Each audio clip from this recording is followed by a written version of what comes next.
প্রতিবেশী যতই আসুক বাংলার মেয়েই থাকুক, বলছে বাঙালি তাই বারবার দিদিকে চাই, বাংলার মেয়েকে চাই, বলছে বাঙালি তাই বারবার দিদিকে চাই।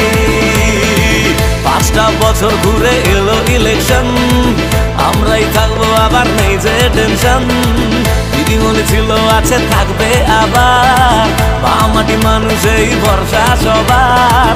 এক ঢিলে মারবো পাখিটায় বায়ে, ক্ষমতা দেখবে সবাই বাংলা মায়ের, বলছে বাঙালি তাই বারবার দিদিকে চাই, বলছে বাঙালি তাই।